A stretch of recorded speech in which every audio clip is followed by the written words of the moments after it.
You know, I think the conversation we really should be having would be centered around having a full discussion as it pertains to African Americans and this not new, but this concept that we're hearing more and more about when it comes to post-traumatic stress disorder as a result of 400 years of slavery. Because a lot of this stuff with the hair. And a lot of the things with the hair, with the body dysmorphia, all of it comes from a lack of feeling good about who you are, right? And where do we learn to feel good about ourselves? Right. It's growing up. It's from our parents. It's from those who raised us. But if they don't feel good, because those who raised them didn't feel good, because those who raised them were a step out of slavery and beaten down from Jim Crow, and the ones who raised them were coming out of slavery, and it's a systematic breaking down of a culture, of a people, of a history, of a heritage, of a legacy. Because you were saying there are black women who are now enslaved. Women who are enslaved by their hair rituals because they have to wear weaves. Because, as Christy said, they had beautiful hair, thick, healthy hair. They start to wear weave probably because they wanted it longer. Right. And then they start to get the breakage. And they say they don't like the way they look. Then their hair's shedding and breakage, and so now they don't feel good wearing their natural hair. And when you're wearing a hair that's perfect and thick and beautiful, if you don't already feel good about yourself, you can't ever take that off. I have a friend who works out with me, and you have women who won't even take care of themselves in terms of working out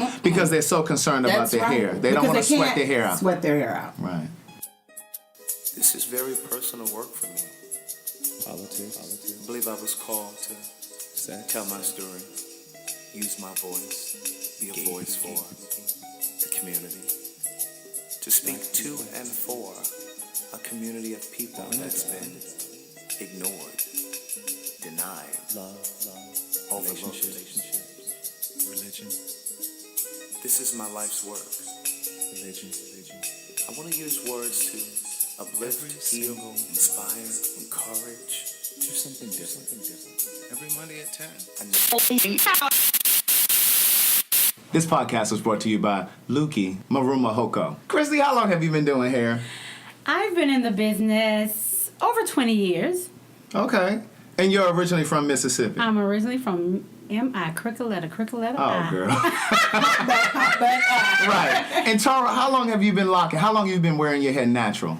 So I've been natural for 17 years. Easy. Oh, that's a long time. Because I think after, 2000. Now, prior to that, did you ever have, like, your hair permed? Or? Absolutely. Okay. Had my hair permed, got my hair done every single week.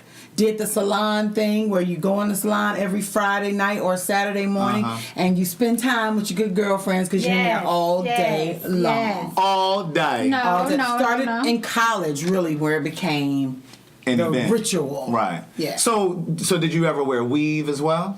I wasn't a weave girl. Okay. I had a weave twice. Okay. And both times I took it out the next day. So what made you take it out the very next day? Because it just never felt like me. And so what made you go natural? Or because you started, it was a progression to the locks, or did you start natural? So I was natural for years, wearing my hair straight. Because I would just go and get it pressed. Because, again, you could wear your hair pressed when people were coming out of the relaxers because of the damage to your hair. And I always had damage from relaxers. Always. My whole life. But, it's that creamy crack, as we would say, for that perm. You just go and get it anyway and just deal with the sores and deal with the tenderness. And I knew where my weak spots were, and I just thought that was my scalp. Right. But it really wasn't. So so you just kind of got tired of doing the then I started reading and educating myself and understanding, then it was starting to become a movement, if you will, where women were just rocking their natural hair. And then when you start seeing, the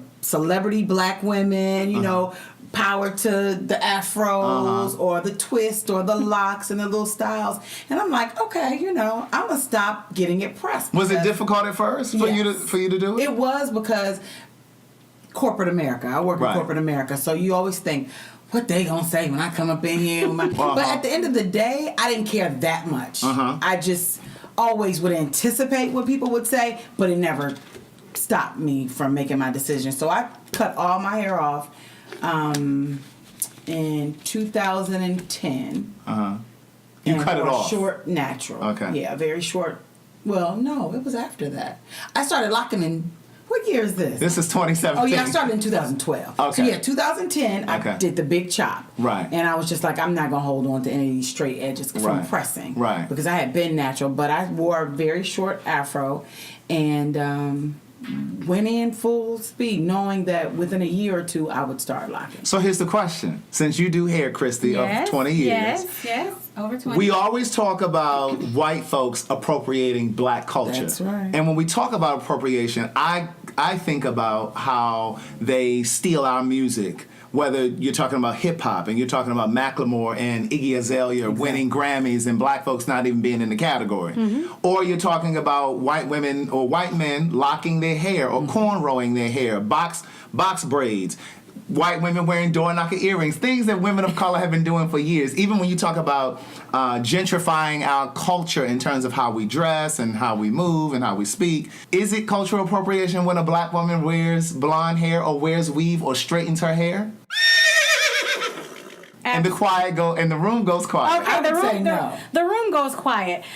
I feel like as a black woman, you can wear whatever you desire, whatever makes you feel good. About who you are, whether it's natural, whether it's relaxed, whether it's color, whatever you decide to do for you. So isn't it the same for somebody white? Why do we get so up in arms when a white person, and I'm including myself. Yes. Because, for example, like my mom and I, we would travel and we would go to like Barbados or the island somewhere, right?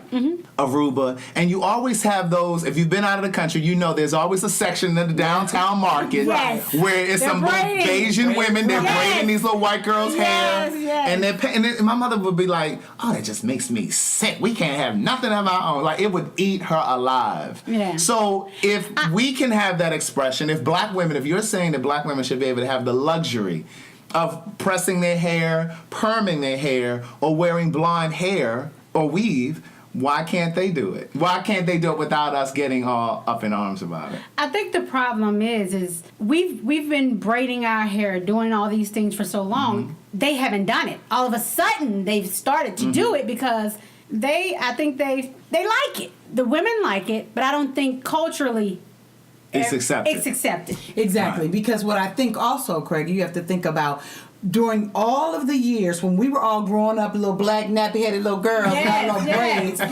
they would not have worn our hairstyles for anything, right? Absolutely. Right. But our mothers and our aunts and our grandmothers were dyeing their hair in the 40s, in the 50s, in the 60s. That was a universal. That isn't black-white. That's just hairstyle and coloring. So let me ask. So we didn't adapt their hairstyles in the same way they have appropriated ours. We had to in corporate America because, you ain't going nowhere with this kinky hair. You better straighten it because you got to relax your hair to make them relax. So that they feel comfortable being around you. Yeah, because I think certain environment. Yes.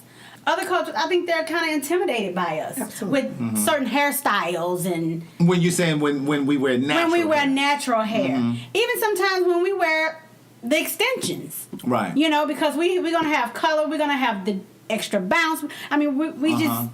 Sometimes because they're so well. They're doing so well. They can't handle it. They cannot handle it, and they're wondering, okay, what is she doing? Why is her hair long today and short tomorrow? Right. And this color, this thing, and they are not number one. Their hair doesn't have the versatility. They don't have. Their hair will be on the floor if they tried to do all of the things to their hair that we are able to successfly manage with our own. Right. Yes. So let me ask this. Is there a fine line between appropriation and maybe assimilation? And what I'm saying is it possible that some of the women, if we look at a fraction of black women that wear blonde hair, or they straighten their hair, or they wear weave, is it possible that they are doing it because they have assimilated or because we are affected, because we are the minority? When you look at magazines, when you look at television shows, the image that we've seen traditionally is European. It is white women with blonde hair and blue eyes. So is it possible that some of the black women that do it are doing it because they have a European standard of beauty? Absolutely. But you think the vast majority of black women that do it just do it because... They do it because that's what they want to do. Fashion. Style, they just... The look. Right. Yeah. We're just so versatile. Right. As black women. We can wear just about everything, and we look good doing it. Because see, what's interesting is like when you look at shows like that show on E when they're doing like the fashion police and that kind of thing. And if you remember a couple years ago, I think Kim Kardashian, when she first rocked like the box braids or the cornrows, the Bo Derek braids. Yes, yeah, brought back. Exactly. It's like they try to name it as if it's new. Oh, it's new. And it's not. And when they mention, Kim Kardashian is wearing the Bo Derek brace. Right. No, baby. Bo Derek didn't make this style popular. Exactly. We've been wearing box braids since we were in Africa. Listen, I'm going to tell you something. So it's going all the way back to the motherland. I think when any celebrity wears something, we look at it and most people look at it and that's what they want. Because they see the celebrity, not because it's a white person or a black person. Or, they just want that style because they see celebrity wearing. But I'm speaking in terms of how the media will put a spin on it, or pop culture, or fashion culture will put a spin on it, and all of a sudden it was Bo Derek style, or it was Kim Kardashian. Exactly. When black women have been wearing it forever. Right, when black women and even Latina women have been wearing these styles Women for of years. color. Women of color. Yes. Brown and black women have been wearing this color for years. I mean, this style for years. Yes. And so when you talk about, what was the girl's name? Her name was Zendaya. Remember, Zendaya, right? yes. Remember when she wore the braids to the awards, and Juliana Rancic said she looks like she smells like patchouli. Yeah.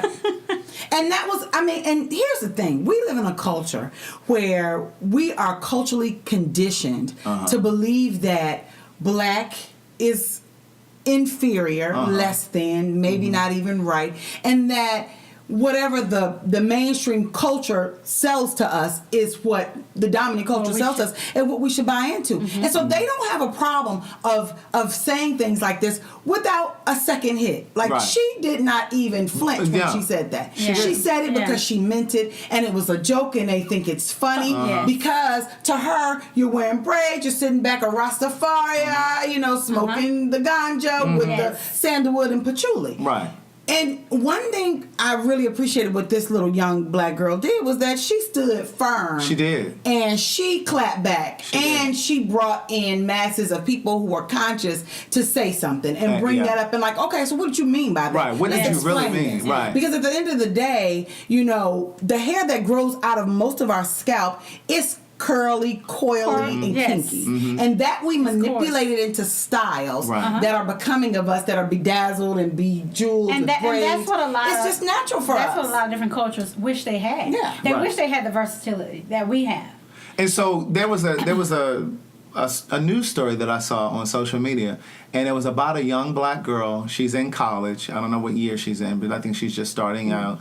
And she's working her way through college, and she was working for a Banana Republic in upstate New York. I think it was in Westchester.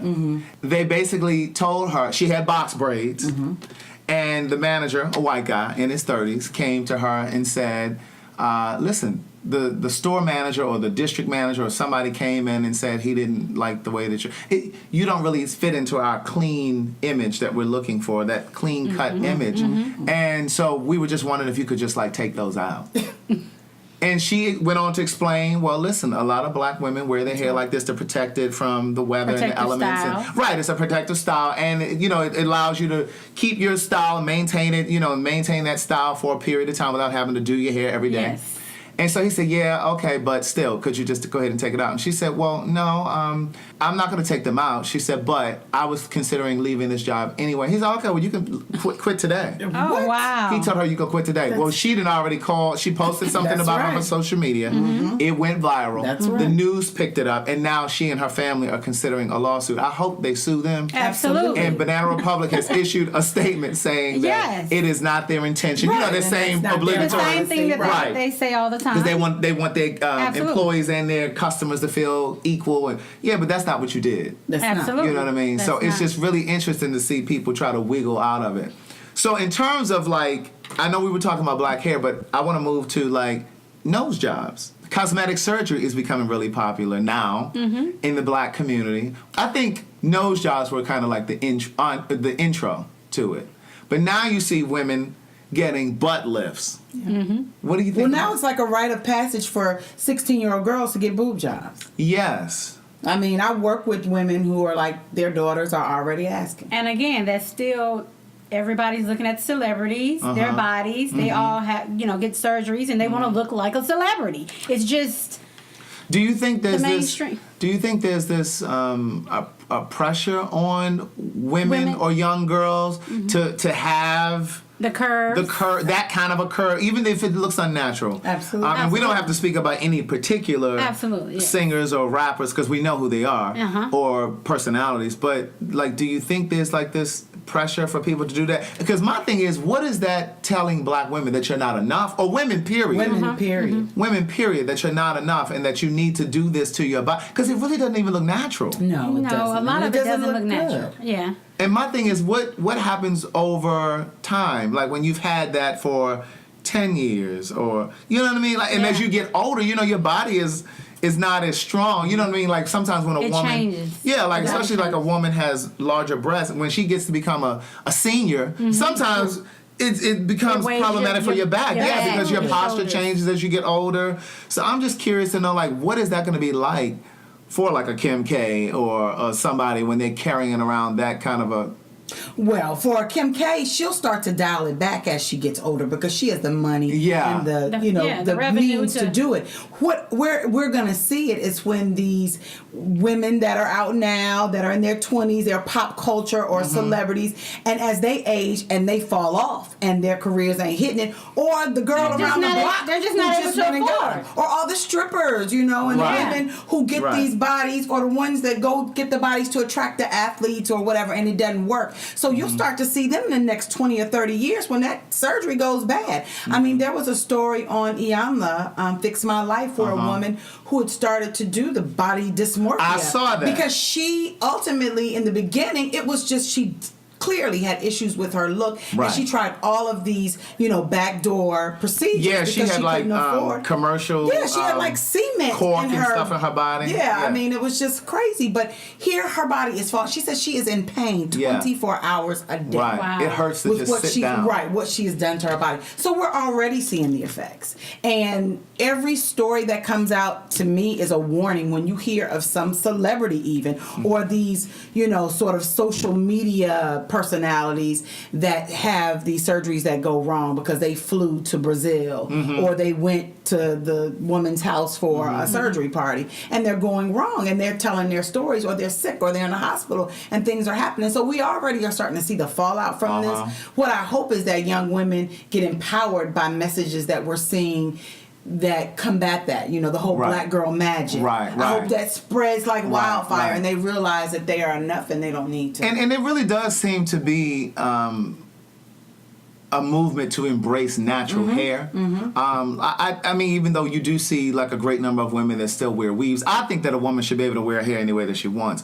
Especially if it's healthy, as long as it's not breaking and tearing your hair off and that kind of thing. And I think that's the thing that a lot of women, I would hope, would educate themselves in terms of whether you're wearing braids naturally, so that it's not pulling your hair out around the edges, or whether you're processing it. But I think that a lot of times people don't really think about the long-term effects of it. But it does feel like there's some sort of a movement to embrace natural hair and natural hair care, because you do see more women wearing their hair pressed as opposed to permed, and wearing more natural hair. There are still a lot of women that wear relaxers, and their hair is healthy. Right. It doesn't affect everybody the same. Exactly. Right. So you do have, I often wonder if there are connections to, I don't know, maybe cancers or headaches, like migraines and that kind of thing, attached to like having perm. Like somebody said something to me one day, and I hadn't even really thought about it. Whoever it was like, I think I'm going to go and get the fillings in my mouth, the ones that are silver, and I'm going to have them changed over to the enamel color ones. He said, because I wonder if that might be part of the reason why I'm getting migraines. Yeah, they have linked a lot of those things. So the same... But everybody, react to things different. I've had mine changed, but not because of those reasons. I've had them changed because I've had them for so long, and I didn't want the silver in my mouth anymore. So it was, I guess you would call it cosmetic. Because I didn't want that look anymore. So I just wonder if, when it comes to perms, I wonder if there are some sort of side effects, like headaches or...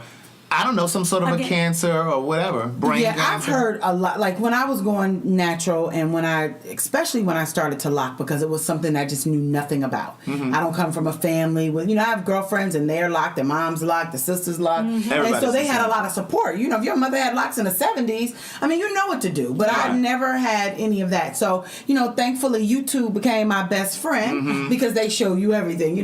What products to use, what products not to use. Try this, no, don't try that, and then you hear women's stories. And I have seen women who said like perms would, all their hair would fall out. That they would have sores all throughout their heads. Right. That they could or they wore wigs and other styles because they just didn't know what else to do. And once natural hair became more acceptable, they were happy about that because now I can lock now I can wear my natural hair and not have to suffer in the ways that many women suffer as a result of, chemicals in the hair. And you have to know that. Right. And I'm not a hairstylist and I'm not a chemist. But what I know for sure is if you are putting a chemical in your body, period. That's any chemical. Yeah. We've been talking about natural food. Yes. Right. So if you're putting chemicals in your body through your scalp, there has to be a residual effect at some point, sometime. Even in terms of like makeup, like to your point. Absolutely. Because I remember doing hearing about or seeing this expose years ago, either on 2020 or 60 Minutes or something like that, maybe even prime time.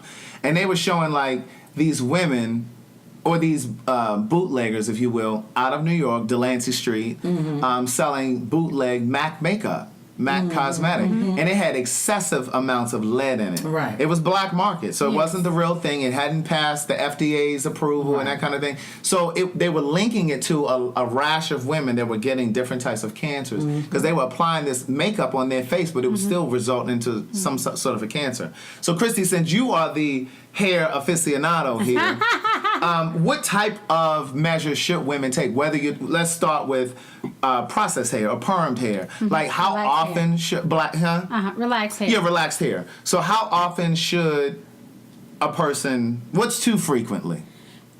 If you get in a relaxer more than 6 to 8 weeks, that's too often because a lot of people say, "Oh, my hair is so coarse, I need it every 4 weeks." I think it's too often. So even in terms of spot perms, what they call spot perms, like just around the side. Now, if you can constantly get that cut down around the sides, I would say maybe 3-4 weeks for that. But getting it all over, no.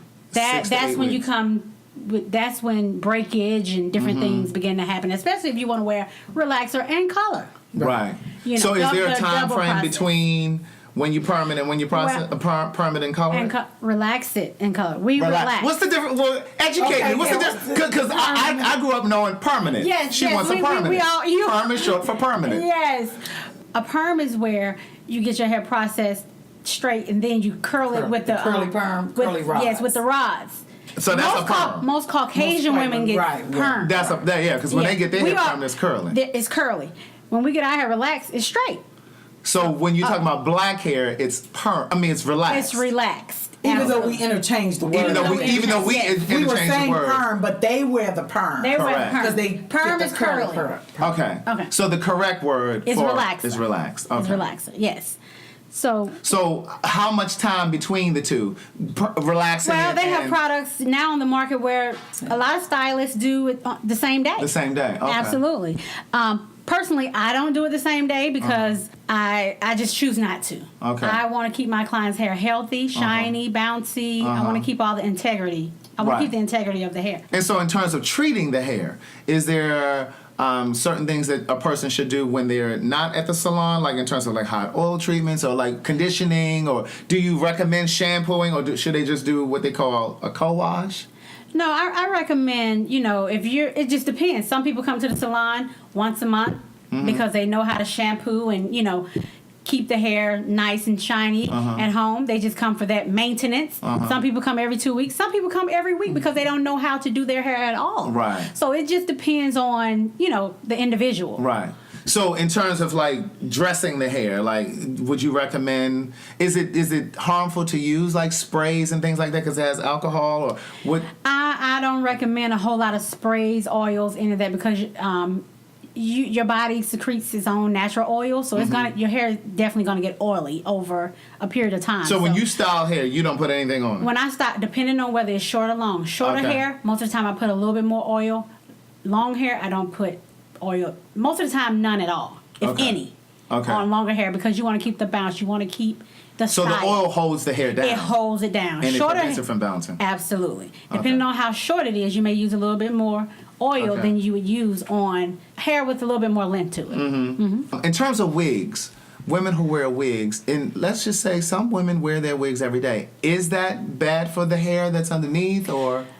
I just recommend, if they wear it every day, definitely take it off at bedtime. You have to let it breathe. Let your hair breathe. So at night, you definitely need to take it off. And is it really essential to like condition the hair or? Absolutely, the hair under there. If you want to keep it nice and healthy, you must shampoo and keep it conditioned on a regular basis. Okay. And a lot of people that wear extensions, the hair is braided under this, so it's hard to kind of get to their hair.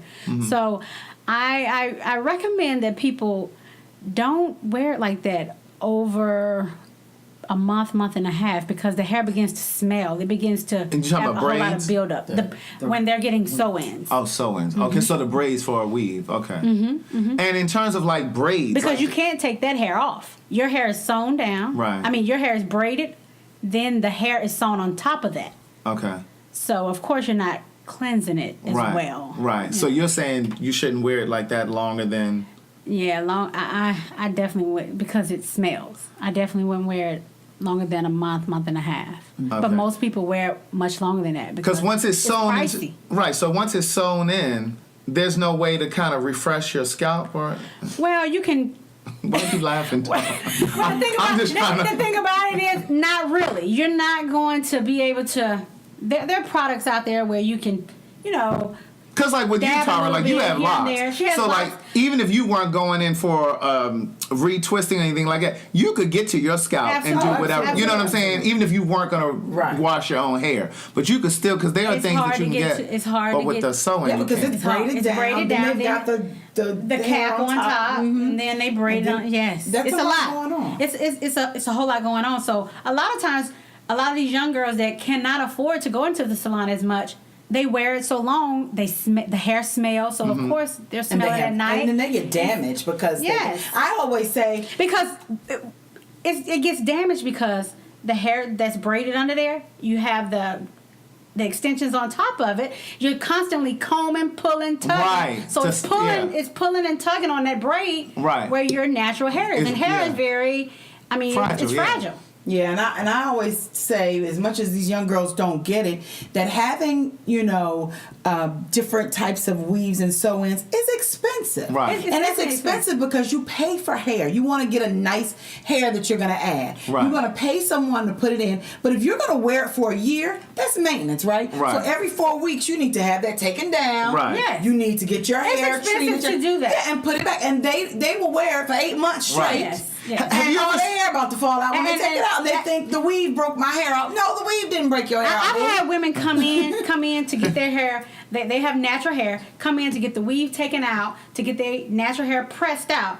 And when I tell you, my comb, my fingers, when I leave at night, if I don't sanitize and wash about 5 or 10 times, my hand still smell like their hair. It's so nasty. Yes, it's nasty. So have you ever seen like skin damage or scalp damage, I should say, or maybe some sort of a ringworm or a rash or something? Yeah, you see. Yes. Have you ever seen like maybe a spider or bug or something come up from up under there? I've never seen that. I'm just curious because if you're wearing it, I've never experienced that, but I'm sure. So you've never heard any fellow stylists say, "Oh my God, girl, I took this girl's hair down and it was a bug." Yeah. No, I always hear a roach nest or something. I've taken this hair down and it smells horrible. Ooh. I hear a lot of that. Because I have experienced that. So I'm sure that there are instances of like fungus and that kind of thing. Scalp fungus. Absolutely. There are things all on the internet showing where people leave weaves in so long, and once they take it out, it just takes their hair out. Right. So they're bald.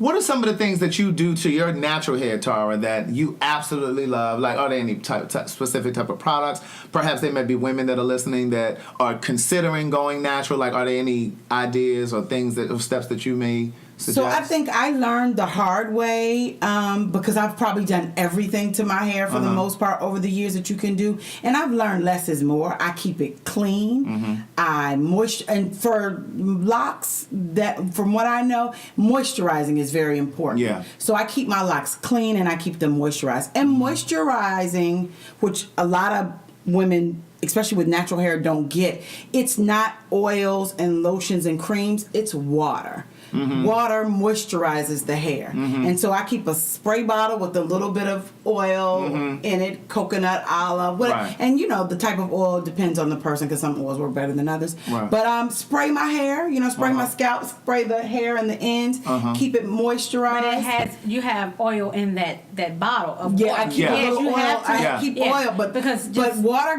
gives moisture to the hair, not to dry it out just on its own. But you have to, like a lot of times for me, what I used to do in the beginning is I would put oil in my hair, and it was really just coating on top. But I learned that I had to moisturize by spraying it first, so that it could capture and hold and seal the moisture in with the water. So that made a huge difference for me, because sometimes you could just apply stuff and it's just going to sit on the top of your hair. It sits on top it's of the not shaft, going anywhere. the hair shaft. Right, and so the water helps for it to penetrate and get inside. Well, I think and I don't know what that's called, but it helps to get inside. It's more so the conditioning, the product that you use that kind of helps conditions the hair as well. And I use all natural products. It's product, yes. I use natural products. I don't. Because water alone, it will be dry. Right. I don't. I'm not a product junkie. Yeah. So I don't have to have the latest and the greatest and this one, that one. I try to do that, but you learn what works for you. Works for you. However simple it is, if it works, that's true. Let it be. Now, what do you say to people who have this idea that, and this goes for men and women, what do you say for people who think that people who wear locks usually have their hair unkept? Like that's just dirty, or it's just not good. Right. You know what I mean? That's like this, I wouldn't even say it's a stereotype. It's more like this misnomer. Like people just kind of think that. Well, I think part of that does come from, when you think about the root of the word dreadlock. Right, and that's why I don't use the word dreadlock. I say lock. I'm not funny about that at all. I mean, it's not a cultural, religious thing for me, as someone might be that's a Rastafarian or something like that. But the dreadlock is, in many cultures, you lock and dread your hair, and you don't touch it. Right. It's You not don't maintain. You want it because the ultimate goal is for all of it to lock together and be one big long lock.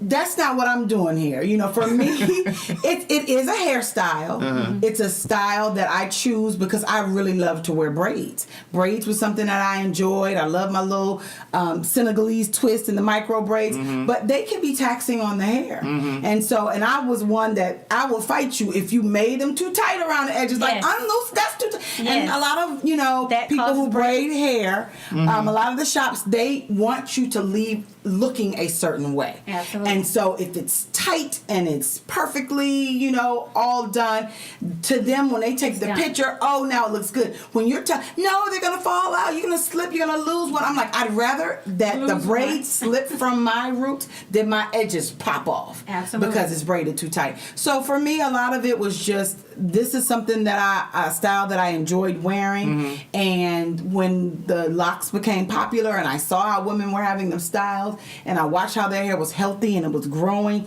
and they were able to do a lot with it, that was just something I was attracted to. And I was like, okay, I'm going to give it a try. And I'm 5 years in, and I love my hair. I love what it can do. I love the way that I'm able to, the versatility to do of it. different things with it. And I love the fact that I don't have to get up in the morning and comb. Right. Or go and sit in a salon every week or every 2 weeks. I go 3 weeks to a month just to get a shampoo and to get it retwisted. And then I don't have to do anything really else to it but keep it sort of moisturized and tying it down at night. Do you color it yourself, or do you do that when you go? So I had color one time, which is now basically just at the tips, because I cut it all off. Because for me, the color was not my friend. Okay. The color was a permanent color, and color straightens the hair. It's a permanent color. It's a chemical. It's a chemical. Yeah. So for me, the color worked like a perm, like a relaxer. Absolutely. It relaxed my locks. It did, and it made it not naturally. Exactly. Right. And so for me, it didn't work. I have girlfriends who have really thick coarse hair, and they can color their hair, and it won't look any different. That's why for me, it got is different. thin and straight, and straight. And so as it grew down and got longer, I ended up cutting like 5 or 6 inches off because they had been growing so long and getting thinner and thinner, and I just chose to. So Christy, in terms of like there's this whole hair community on YouTube, and what is the vaginal cream that women use for? I can't even think of it. I was trying to think of it this whole time. Vaginal cream. I know. I'm gonna bring it home. I'm gonna land the plane.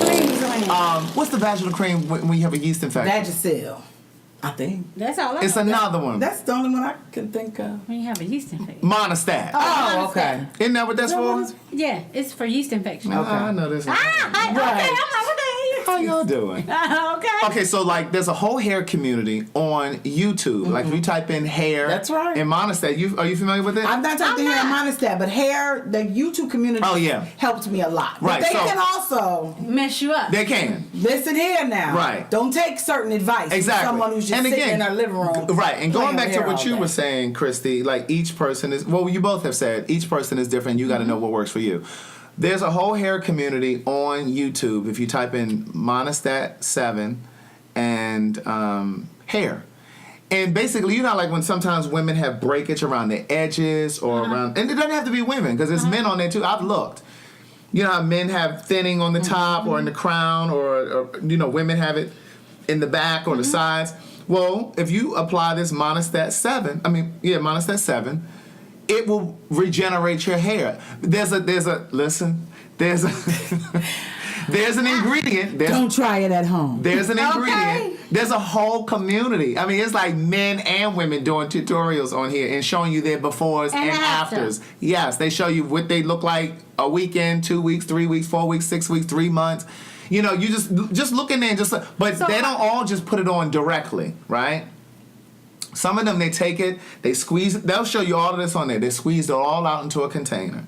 They'll mix tea tree oil with it. Like, they all kind of like have a different concoction. But there's an active ingredient in Monostat called Miconazole 9, I think it's called. But it's definitely called Miconazole. Okay. And that supposedly stimulates Hair growth. Hair growth, the follicle, the hair follicle. So let's try to find another way to get this. But here's but see, here's the downside of it, because they all will, well, not all, but most of them will tell you on these YouTube channels that if you are prone to yeast infections, that you may not want to do this for long periods because then it won't work for your yeast infection. Your body will become immune. Wow. And then there are people who experience like slight headaches because you put that on your scalp. Like if you put it on your scalp, depending on where you put it on your head. Some of them said that some of the side effects they said were headaches.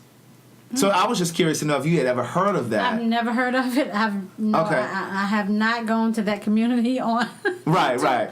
But again, you gotta look. I'm not encouraging you. Don't Don't Absolutely not. Absolutely No. not. I'm telling the people listening. Don't come emailing me talking about you just said. Yes, you know, but don't do it. So these people that have this baldness, have they tried going to dermatologists to kind of see, has the follicle? Is it that's dead, probably or right. That's probably a step that you should probably take. They didn't discuss all of that on there. They just said like one girl in particular, she showed like the nape of her neck, her kitchen as we call it, and she just would never. She said she's never really had growth down there, but then like years of wearing braids back there, it broke it off, and she pulled it down. And it was just really short. It was like right on her neck where she showed it. And then like over 3 months, like she showed you gradually. And then at the 3-month mark, it was definitely filled in more and it was longer. But then what I also saw in one of the videos was that once you stop doing it, the hair doesn't really kind of stay. Okay. Like it can still kind of fade away again. So it's almost like that ingredient in the Monostat. You have to continue to use it to get growth. Right, to keep the growth, to maintain the growth. But I have to believe there's another way to get that main ingredient without using Monostat, because there has to be other things in Monostat that you don't probably want in your head. Yeah. But I mean, well, is it? You think because it's dangerous? Because I mean, if you put it in your coochie. Well, no. What I'm saying is, it just might not be something that is beneficial for your scalp or your hair. So why would you? I mean, that's not what it's designed for. Right. So do you know of any products, Christy, that that you know will regenerate hair, or it really depends on most thing like Just For Me, all of that type of stuff? You have to continue to use it for that. Just For Me? I thought Just For Me was like a child. Just for men. Is Just that for color? men. It's Just for men is color. Rogaine. Rogaine. That's what, I know it was something for me. A lot of men. I mean, she hairstyles. What the hell was she talking about? I couldn't think of it. Like Just For Me? That's for little girls. I didn't say Just For Me. I said men. Oh, you said Just For. Oh, that's that Mississippi accent. Yes. They talking like she got marbles in her mouth. It comes out every now and then. No, I just feel like women of color, you guys are beautiful just the way you are. If you decide that you want your hair relaxed, colored, wear it natural, just make sure you keep your hair clean, keep it healthy, and just be who you are. Don't let social media, the celebrity, media. the media determine who you are. Right. You determine who you are. And as a natural woman, Tara, how would you say a woman in particular should present herself to the world and in terms of the corporate world? I mean, I just think that as long as you are neat and your hair is clean and you are taking care of it, it will take care of you. And I also, sort of think about how in the black community especially, we love this saying called good hair. Oh, she got that good hair. And as my husband would say, what that tastes like. Right. Okay. If it's clean and neat, it's good. What I consider is if you have healthy, when people sort of disparaging talk about natural hair or say what they call a backhanded compliment, oh, your hair looks so nice, but I couldn't wear my hair like that because it would, because they're not confident. Right, but you could. And good hair is hair that is healthy, is clean, is cared for, and is kept. Yeah. And that's good hair. Right. And so, if you ask me, I have good hair because I love my hair and I love what my hair is doing for me in terms of the way that I care for it, and it's just healthy and it's neat and it's clean and it's kept. Do you remember that story you told me about at work? You said somebody, you remember that? I do. So about the woman who had natural hair. Yeah, so and I work in a corporate environment, and there are just a lot of people who are just uncomfortable with natural hair. And there was a young woman who was working there through an internship, and she had a big natural, and one of someone who was supervising her, I will say, came to me of all people to say, her hair, she just had this big, and she just should have put it down. It was just so much, and I think she wanted my buy-in somehow. And mind you, you were wearing natural hair. And I said, well, what do you think about me with these dreadlocks sitting on top of my head? And I used the word dreadlocks on purpose. And she was like, no, your hair is always so neat, and you always take care of it. And I said, well, you have to understand, especially in today's day and time, that for black women, especially, this is a time for them to feel free and confident about wearing their hair any way that they like. And that says a lot about her to come out with her hair that way. She is confident. She feels good about it. And the message that you're sending, you need to be careful when you're talking about people like this, because that just isn't healthy and it isn't productive. And she didn't get it, but she kind of started to see how, because that can be offensive. Because I asked her, was anything falling out of it? Was her hair clean? Well, no, it was just so big. Well, what people don't realize, that's tearing. You're trying to tear that person down. Right. Absolutely. It's not building, it's tearing down. But she didn't see that. You know why? Because to her, in her mind, it was almost like offensive that someone's hair was taking up space in the room. No, I think it was more she got offended by the fact that this girl is natural, she's wearing her hair big, and she's confident. And she's proud of it. And she's proud of it. Because then you say that the woman who said that, didn't she have issues with her own hair? Absolutely. But again, she was not a black woman. Right. It doesn't matter. No, but my point is that she, as a redhead, right, has her whole life had people judging her about her hair, and she goes out of her way to fit into that the norms of corporate America. Right. Most of the time, into that box. And so what she wants others to do the same. Right, because she's made people feel comfortable with her look. Right, because it was almost like, how dare you come in here comfortable enough to do that? Comfortable enough. I ain't even comfortable with mine. That's what it is. Yeah. I'm sitting up here and colored mine And I'm a white. couple shades to keep it from being all the way red. And I've also relaxed it because she relaxes hers to keep it from being as naturally How dare you curly come up as in it- here and be that And here confident? come Yes. you know, little brown girl. Most of the trying time. to wear a big old. If she would have just done, and she kept. If she would have just put it all in a bun, you can't tell people how to wear their hair. Right. I said, this is not. You gotta be careful. But that's that white people shit. She's letting It you is. know All she's day. not confident. No, That's she's what that not was. confident. She's not confident. And in the how she looks. audacity of you to walk in here, little black girl who shouldn't even had his internship. Right. Okay. See, that's Now, And then number two, we didn't gave you a shot. you gonna rock out and with this your is what hair all you do. big, walking around here. We didn't gave you a shot, and this is how you come in here. It's clean, right? Get Right. your life, yeah. So I mean, and it's just, and I even had another woman say to me at a different job where I cut all my hair off before I started locking. A black woman who was a friend of mine, and we became friends at this job. And she came to me and she said, "You know what? You gonna be my friend." And I said, well, you know, I just met her, and I'm like, okay, you know, you try to be politically correct at work because people don't know you. Right. So I was like, well, what do you mean about that? She was like, because you came in here on your first day of work with a bald head as a black woman. And you know, and wasn't even a thought in my mind. Only thing I thought was, I don't want to hear no shit from these white folks about my hair. Right. Because it's going to be something. It's gonna be a Because I am going to wear it. But, you know, I wasn't thinking I'm trying to send a message or anything. Right. But for her, she internalized that was, you're bold. Yes. And you're Yes. confident in That's who what it you is. are. That I was get how that you all the presented time about yourself. my hair because I keep it short. Yeah. My hair is relaxed, but sometimes I wear it like this because I'm working out. People think it's natural, but I mean I can do both. Right. You know. Right. So it's just all about who you are and how you feeling. But Tara, didn't you say that somebody said to you? I think when you started locking, somebody said to you, "Oh no, maybe you said it to the young girl. You said it to somebody, and you said, I sure didn't ask anybody's permission before I started locking my hair." Yeah, because a young lady that I work with was considering getting braids for the summer, and she was new at the company, and so she just didn't really know the culture, right? And again, that's, you know, that corporate America thing. You go to different jobs and you're trying to figure out, especially as a woman of color, what is acceptable, right? If I don't see anybody with braids or natural hair, Then I'm gonna stay away from it. So she came to me and was like, what do they think about braids?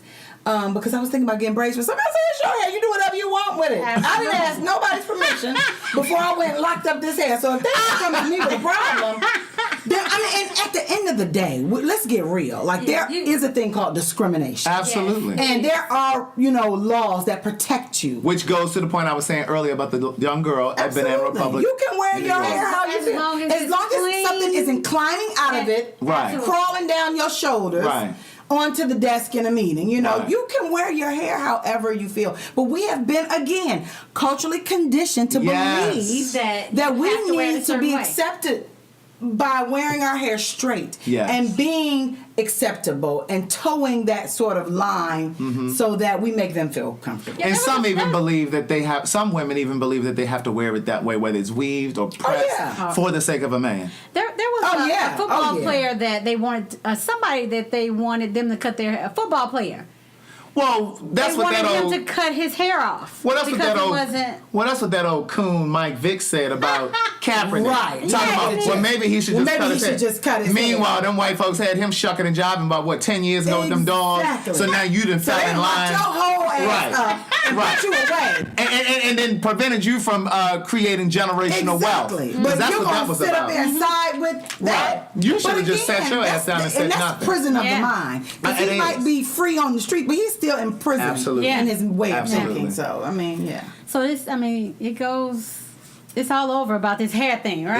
Yeah, it is. But enjoy your hair. Yeah, Like enjoy. I say, this is a time in our society where as women of color, we can enjoy the experience of our hair. No one is telling us or forcing us to wear our hair one way. We can be locked. We can be afros. We can be straight. Right. We can have weave down to our feet. Yes. Right. And we can rock out. We can love it all. Right. And we should. And we should embrace it all because that's who we are. And that's who we're supposed to be. And we should never have to shroud who we are in, you know, the shadows of others who think that it's intimidating or it's standing out or we're being too bold with it. That's who we are. We are bold, proud people. Absolutely. You know, and we have to express that in some ways. And I think the way that women express it with our hairstyles, with our flair and our dress and our styles, I think that that's what we offer the world, and that's what we have for people to see. And let's claim it, let's own it, let's walk proud in it. And that's a part of what makes us magic. Absolutely. Absolutely. Yeah. Please share this with your friends, your family, your network, your social media.